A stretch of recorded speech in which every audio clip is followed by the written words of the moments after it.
Division got that nickname, Rock of the Marne, because they were able to hold the Marne River crossings. The Germans were trying to punch through that final offensive. Those divisions that had been on the eastern front against the Russians are now on the western front trying to punch through. And in many ways, the Americans got there just in time. That was the river crossing on the Marne. The effect on the new American troops, though, was incredible. This was an account that an American officer in 1st Division wrote. One man in panic stampeded and knocked down two others adjusting their masks.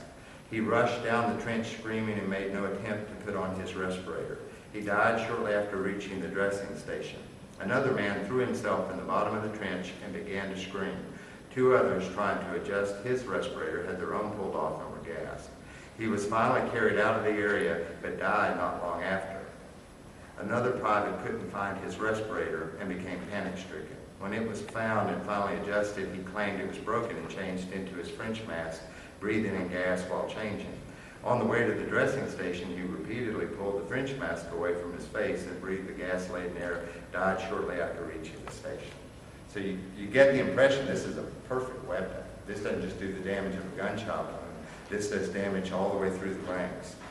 Against the 77th Division, that's the one that the Lost Battalion was in the Meuse-Argonne, they had in just two German attacks, 2 different days, over 1,000 gas casualties.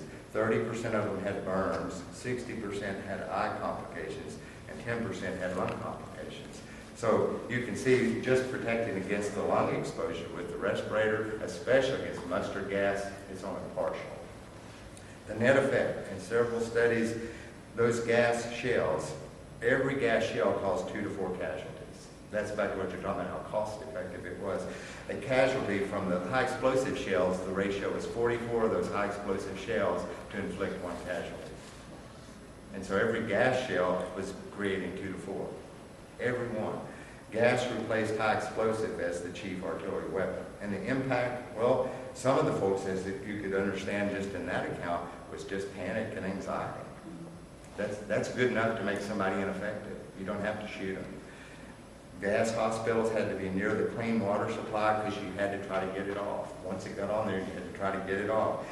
Gas was on and in all the wounded. So even if they're wounded with high explosive or gunshot wounds, they're coming in on litters contaminated with gas. The clothes are permeated with the mustard gas and all the other substances. Gas was on the clothes, the hair, the skin, the equipment. They had to remove the residuation. They used bicarbonate of soda to try to neutralize it and get it off when they were back. And they had other alkalinizing agents that would neutralize the gas. If they ate it, got on the food and they ate the stuff, you had to treat the gastrointestinal tract then, and that meant castor oil, olive oil. It's a mess. This is an amazing weapon. The psychological effects could be profound. So what did they do to deal with it? Well, one of the things, the American way, retaliate. And by the end of the war, the Americans were awfully good using gas weapons too. What was the best counter to this hellish gas war? Retaliation. The English gas expert Victor Lefebvre stated the absolute necessity of using gas to reply to the many German attacks. If we were not able to retaliate in kind, none but the gravest consequences would have resulted with regard to morale. And the Americans were hot to retaliate. After the severe German gas attack in August, the 57th Field Artillery Brigade, 32nd Division, supporting that 77th Division, and prior to their departure, they wanted to give the Boche a parting shower of gas, but the gas shells were a kilometer away, and there was no conveyance to get them to the battery. So all the men, without exception, carried shells on their backs to the battery.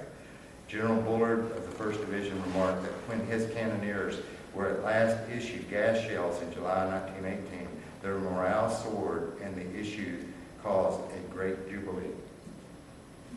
So what companies did make the gas? I mean, were they all over? And some of them were famous. Companies like DuPont, Dow Chemical, some of the folks that were the predecessors of those companies were the ones making it. And we had an amazing industrial base, so they could truly, by the end of the war, Americans were fighting fire with fire. So strategically they could get, it was pretty accessible to Not to begin with. oh. It's frustrating, and that's part of the issue now that we've come to deal with is you can't wait and get ready as you go. If you don't have it ready, you won't have it there. And so to begin with, we could not retaliate. We didn't have the supplies of the gas weapons to use. But as the war went on, they did.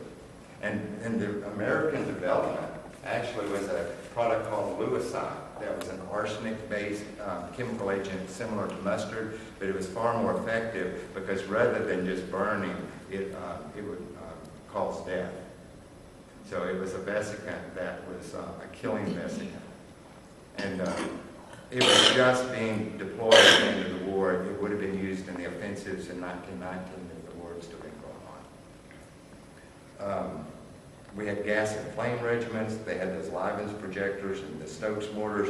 The mortar was a perfect weapon for firing a gas shell. The protection against the gas, how do you defend against it? Talk about the gas mask and the stuff here.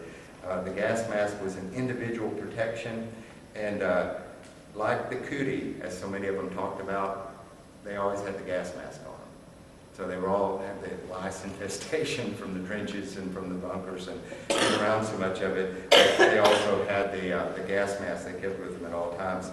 They used it as an ID, and all of these up here as examples, their names are on them. They want to keep up with their mask. You've got to have yours. You've got to be able to get to it. They were almost superstitiously attached to the gas mask. So after fighting and eating and sleeping with them all that time, a bunch of them got brought home as souvenirs.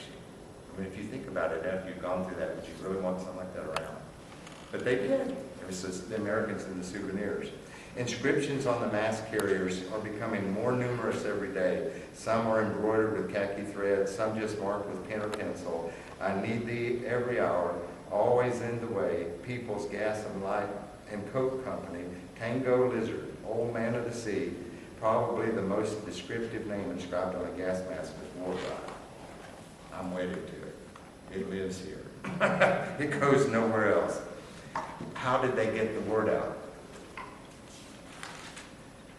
They were only as good as you had them on. Because if they're in the bunker, if they're in the trench, if it's no longer right there on you, you're not going to have the protection when someone starts the alarm.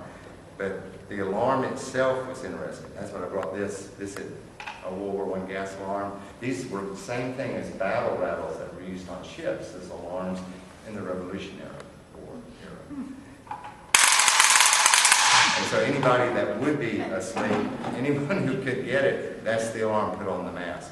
But here again, and that's what's amazing, some of these photographs show too, the dedication, but also the sense of humor that the Americans developed about dealing with this. This was one captain's account that came out of the 33rd Division. Foret de la Reine, August 30th, 1918. There is a tremendous banging on a dishpan. Someone howls gas. Someone blows a whistle. You know at once that it's merely a drill call, else the man who banged the dishpan would not have lived long enough to blow the whistle. Imagine a cold in the head. I love this account about what it felt like to have one of these gas masks on.